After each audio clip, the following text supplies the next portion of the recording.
Assalamualaikum warahmatullahi wabarakatuh. Jumpa lagi teman. Yuk kita langsung aja ke bagian berikutnya. Tapi biasa, sebelum kita masuk ke bagian berikutnya, kita berdoa dulu ya.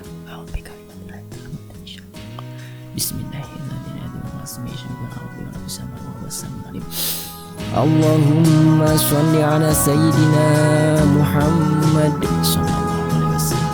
Oke teman-teman, kita masuk ke ceritanya.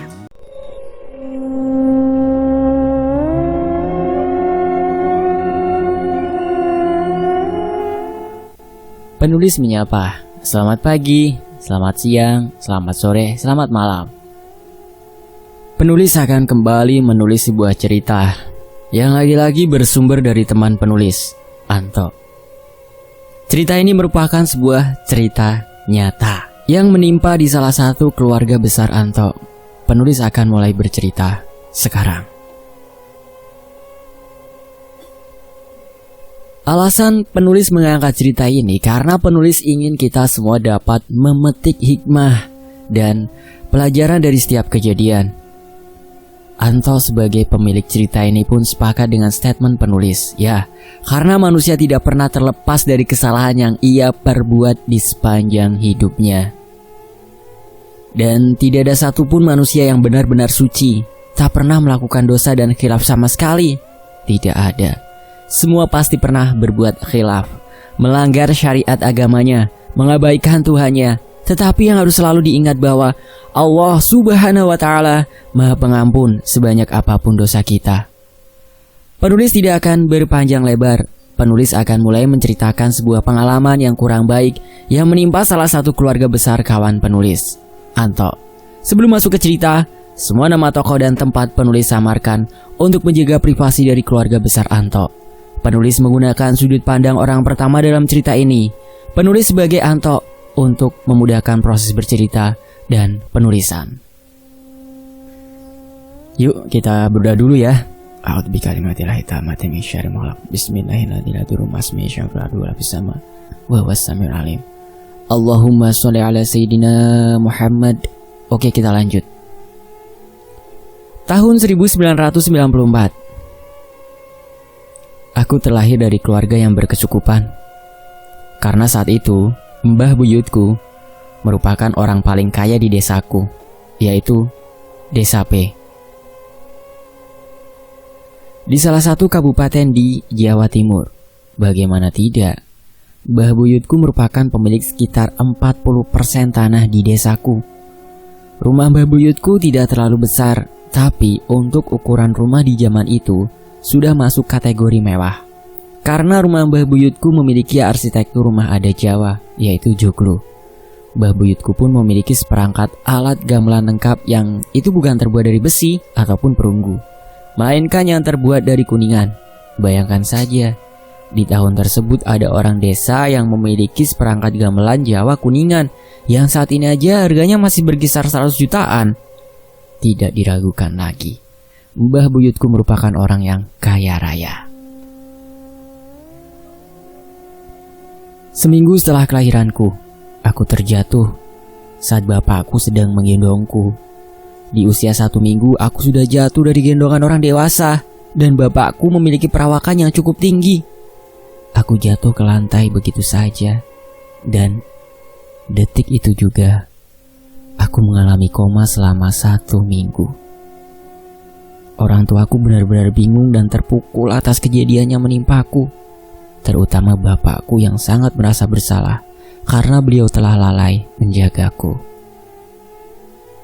Namun, untuk keluarga besarku di mana mbah buyutku merupakan seorang petani sukses di desaku, bukan perkara sulit untuk membawaku ke dokter. Pada waktu itu, untuk periksa dan berobat ke dokter masih terbilang cukup mahal untuk ukuran orang desa. Karena hal tersebut, pada masa itu orang-orang desa lebih memilih untuk berobat ke dukun atau mantri.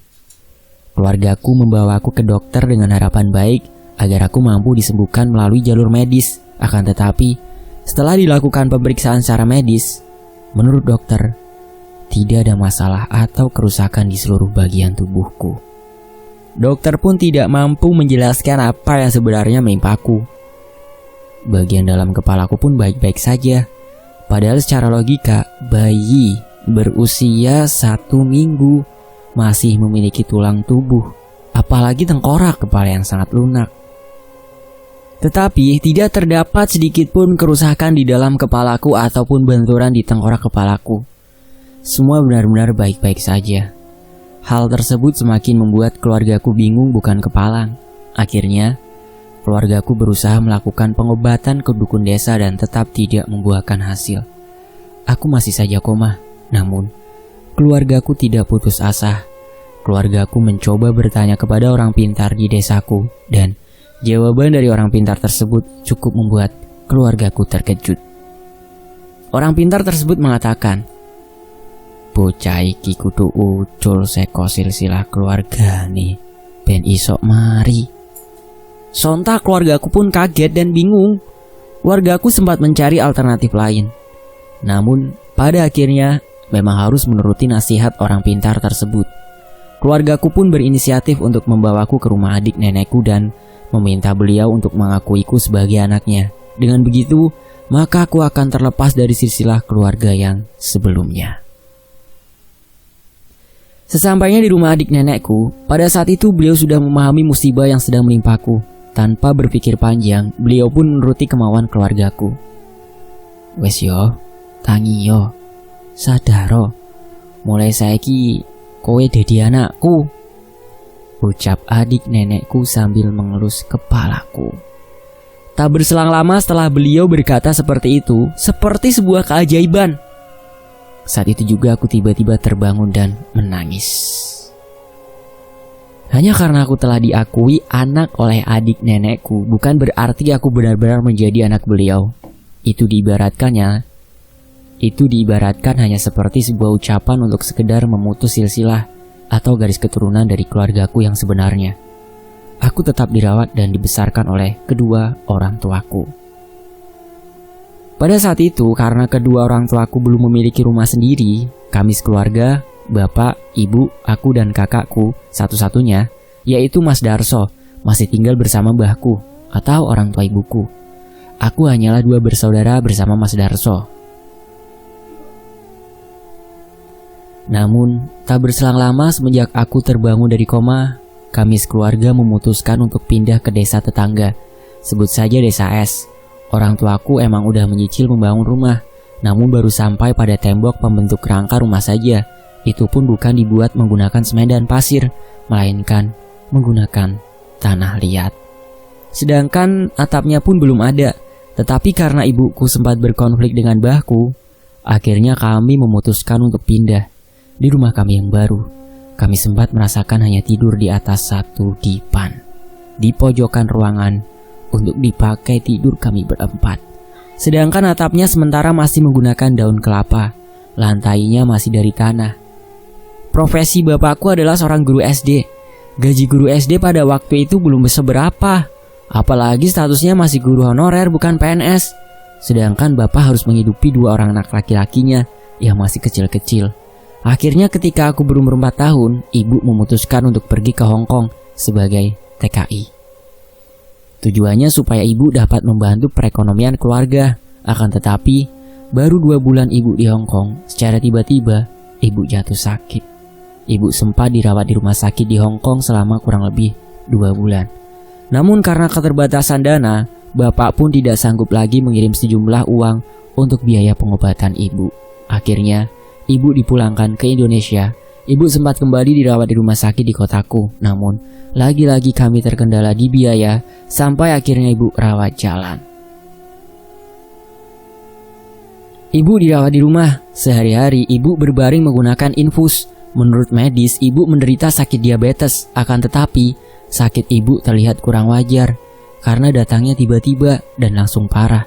Ibu pun dirawat oleh bapak dibantu oleh Mbah Ni, ibu dari bapakku. Aku dan Mas Darso yang saat itu masih kecil tidak terlalu paham dengan apa yang dialami oleh ibu. Terlebih aku yang belum genap 5 tahun. Aku masih teringat ketika ibu dirawat di rumah. Aku justru menyeletuk yang mungkin sedikit menyayat hati ibuku. "Bu, wong Bali seko luar negeri kok orang nggo oleh-oleh toh?" Tanya aku dengan wajah polos kepada ibu yang terbaring lemah di kasur. Ibu dirawat di rumah tidak terlalu lama, hanya sekitar 2 minggu. Setelahnya, ibu meninggal dunia. Innalillahi wa inna ilaihi raji'un. Asale saka Gusti, bakal bali maring Gusti. Saat ibu meninggal, aku dan Mas Darso sedang main di rumah salah satu omku untuk sekedar menonton kaset DVD. Karena pada waktu itu belum banyak orang yang mempunyai televisi, apalagi DVD. Saat itu juga omku membawa aku dan Mas Darso pulang ke rumah. Saat sampai, di halaman rumah sudah ramai orang berkumpul untuk melayat. Aku belum terlalu paham apa yang sebenarnya terjadi. Aku dan Mas Darso hanya digiring untuk masuk ke rumah tetanggaku samping rumah persis. Di sana sudah ada Mbah Ni dan Bapak. Aku masih sangat ingat kala itu Bapak menangis jadi-jadinya. Begitu terlihat sedih dan terpukul. Mas Darso pun yang usianya 4 tahun lebih tua dari aku turut menitikkan air mata. Sedangkan aku hanya diam, bingung melihat ke sekeliling tanpa tahu apa yang terjadi. Jenazah ibu segera diurus dan dimakamkan. Pada malam harinya, aku dan Mas Darso diajak oleh Pak D, salah satu kerabat keluargaku, untuk makan sate. Kami pun sangat senang, karena sangat jarang kami bisa makan daging. Flashback sedikit sebelum bapak dan ibu menikah. Bapak dan ibu memang menikah karena dijodohkan. Pada waktu itu, bapak dan ibu beda desa. Akan tetapi, hampir seluruh penjuru desa mengetahui desas-desus bahwa keluarga ibu memakai pesugihan, termasuk keluarga bapak. Awalnya, orang tua bapak sedikit ragu akan menjodohkan anaknya dengan ibu. Terlebih bapak merupakan anak laki-laki satu-satunya di keluarga bapakku. Akan tetapi, meskipun keluarga bapak sempat ragu, mereka memilih untuk tidak terlalu menghiraukan kabar yang beredar tentang pesugihan tersebut. Karena keluarga bapak hanya ingin bapak menikah dengan perempuan yang merupakan putri dari orang paling kaya di desa P. Semua tentu tidak terlepas dari faktor ekonomi. Keluarga bapak hanya ingin bapak hidup lebih layak. Akhirnya, bapak dan ibu menikah. Sepeninggal ibu, aku dan Mas Darso hanya dirawat oleh bapak, dibantu oleh Mbah Ni. Karena jarak rumahku dan rumah Mbah Ni cukup jauh, akhirnya setiap pagi Mbah Ni selalu datang ke rumah untuk mengasuhku dan membuat masakan untuk bapak, aku dan Mas Darso. Masa-masa itu bisa aku bilang masa yang paling sulit. Bapak setelah ditinggal ibu menjadi seperti orang yang depresi. Beliau sering melamun sambil menyesap dalam rokoknya di teras rumah. Tubuhnya beringsut kurus kering. Mbah Ni hanya diberi uang sebesar 50.000 saja oleh bapak dan harus cukup untuk makan selama 1 bulan. Namun hebatnya, Mbah Ni, beliau tidak pernah kehilangan akal. Dengan rajin menanam singkong dan umbi-umbian di kebun belakang rumah, sehingga Mbah Ni sering memasak menggunakan bahan yang telah tersedia di kebun. Di masa sulit seperti itu, keluarga almarhumah ibu sama sekali tidak peduli dan tidak membantu. Bahkan sekedar memberi sejumlah uang jajan untuk aku dan Mas Darso pun tidak. Kami pun hidup penuh keterbatasan. 2 tahun berlalu, sekiranya aku berumur 7 tahun. Mbah buyutku yang kaya raya meninggal dunia. Keluarganya bilang bahwa Mbah Buyut meninggal karena faktor usia yang sudah sepuh. Semua orang pun percaya saja karena itu merupakan alasan yang masuk akal. Di tahun berikutnya, ketika aku berumur 8 tahun, akhirnya bapak menikah lagi dengan ibu yang menjadi ibu sambungku sampai detik ini. Meskipun bukan ibu kandung, ibu sangat menyayangiku dan Mas Darso. Beliau merawat dan mengasuhku dengan sepenuh hati, karena beliau pun belum memiliki keturunan. Sejak menikah lagi, bapak seperti kembali menemukan semangat hidupnya. Bapak yang awalnya sudah menjadi kurus kering berubah menjadi segar dan terawat. Berat badannya pun naik drastis. Aku sangat bersyukur akan hal itu. Ketika aku berumur 10 tahun, salah satu budeku kakak ibu kandungku, sebut saja Budetin, mengalami sebuah kecelakaan. Kejadiannya tidak begitu tragis, akan tetapi merenggut nyawa budeku begitu saja. Kala itu, Budetin selesai memanen kacang di ladangnya. Beliau dijemput oleh anak laki-lakinya. Bude pun dibonceng oleh anaknya tersebut. Bude duduk miring di boncengan motor dengan membopong setumpuk panenan kacang. Mereka melaju dengan kecepatan rendah karena memang di jalan desa. Akan tetapi di tengah perjalanan, mereka melewati seorang ibu hamil di pinggir jalan. Panenan kacang Bude secara tidak sengaja menyenggol perut ibu hamil tersebut. Akhirnya, Bude kehilangan keseimbangan. Beliau jatuh terjungkal ke belakang dengan posisi kepala jatuh duluan ke aspal. Bude langsung tidak sadarkan diri. Budetin sempat akan dilarikan ke rumah sakit, akan tetapi beliau menghembuskan nafas terakhir ketika beliau masih di perjalanan menuju rumah sakit. Innalillahi wa inna ilaihi raji'un. Kemudian, ketika aku berumur 13 tahun, Pade Sumo, suami Budetin, secara tiba-tiba mengalami sakit parah. Jika menurut medis, Pak D menderita komplikasi sakit paru-paru dan lambung. Pak D sempat dirawat di rumah sakit selama kurang lebih 1 minggu. Namun akhirnya, Pak D pun meninggal menyusul istrinya yang telah meninggal 3 tahun lalu. Pak D Sumo dan Budetin memiliki 3 orang anak. Yang ketiganya sudah beranjak dewasa. Namun, ketiga anaknya ini sudah tidak akur atau rukun satu sama lain. 3 tahun kemudian, tak terasa, aku telah menginjak usia 16 tahun. Aku pun masuk di salah satu SMK di kotaku. Aku mulai memperhatikan dengan musibah yang menimpa keluarga besar almarhumah ibu. Jika diperhatikan polanya, terlihat jelas setiap 3 tahun sekali akan ada anggota keluarga yang meninggal. Dimulai sejak almarhumah ibu sampai Pak D Sumo. Saat itu, salah satu buleku, Bule Sri, istri dari Pak Le Adi atau adik almarhumah ibu, beliau pun mulai merasakan keanehan yang terjadi di keluarga besar suaminya itu. Akan tetapi, Bule memilih untuk memendam itu semua sendiri. Hanya baru muncul kecurigaan-kecurigaan di dalam hatinya yang beliau pikir masih berupa dugaan-dugaan semata. Benar saja. Tidak lama setelah aku masuk SMK, aku masih sangat ingat, tiba-tiba Mbah putriku, ibu almarhumah ibu, pun mengalami sakit komplikasi. Tandanya hampir sama seperti Pak D Sumo. Hanya saja Mbah terluka di bagian lambung dan tenggorokan. Mbah pun sempat dirawat di rumah sakit selama 1 mingguan. Setelahnya meninggal dunia.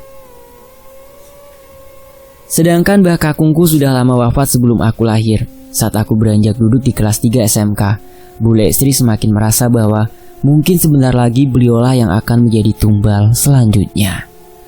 Beliau telah merasakan gejala-gejala sakit di tubuhnya. Beliau pun sering didatangi oleh almarhumah Mbah putriku di semimpinya. Akhirnya, Bule memutuskan untuk mendatangi seorang kiai dan bertanya mengenai hal tersebut. Aku yang mengantar Bule untuk menemui kiai tersebut yang tinggal di salah satu pondok pesantren di kotaku. Kami berkunjung di pagi hari sekitar pukul 7. Kami menempuh perjalanan sekitar 30 menit dari rumah Bule menuju pondok pesantren. Sesampainya di pondok, kebetulan pondok sedang sepi. Pak Kiai pun tidak sedang memiliki kunjungan tamu lain selain aku dan Buleku. Akhirnya, setelah Bule selesai menjelaskan, Pak Kiai mohon izin untuk pergi ke belakang. Aku dan Bule menunggu cukup lama, kurang lebih hampir 30 menitan. Saat keluar, Pak Kiai keluar dengan membawa sebotol air mineral dan menjelaskan bahwa kekhawatiran Bule memang benar adanya. Sing kok wedeni iku bener, tapi kabeh iki karek kowe arep piye? Lek kowe semakin meningkatkan keimananmu marang Gusti Allah, kowe semakin aman. Pesanku, kowe kudu rajin maca Quran. Saben dina kudu ngaji. Salate ojo sampai ketinggalan, ditambah karo salat sunnah. Insyaallah kowe bakal aman. Ucap Pak Kiai kepada Bule. Pak Kiai pun menyuruh Bule untuk meminum sebotol air mineral yang tadi dibawa oleh beliau. Setelah itu, aku dan Bule pamit pulang. Sepulang dari bertemu Pak Kiai, Bule pun melakukan seluruh nasihat Pak Kiai. Benar saja, semua pola 3 tahunan di keluargaku selesai. Namun, masalah tidak terselesaikan sampai di situ. Muncul masalah baru, yaitu perebutan harta warisan oleh ketiga anak almarhumah Mbah. Ya, jadi gitu teman-teman ceritanya, dan penulisnya itu belum bisa melanjutkan cerita ini karena cerita ini belum selesai, masih panjang. Ya, semoga nggak lama ya kita nunggunya ya. Kenapa saya membawakan tulisan ini? Karena saya sangat penasaran dengan kisah tersebut. Ya, hitung-hitung nyicil lah untuk bagian pertama. Dan untuk teman-teman yang mungkin kurang senang dengan tulisan ini yang masih ongoing prosesnya, ya di skip dulu aja ya. Oke, saya mohon maaf dan saya undur diri. Wassalamualaikum warahmatullahi wabarakatuh. Sampai jumpa di kisah lainnya.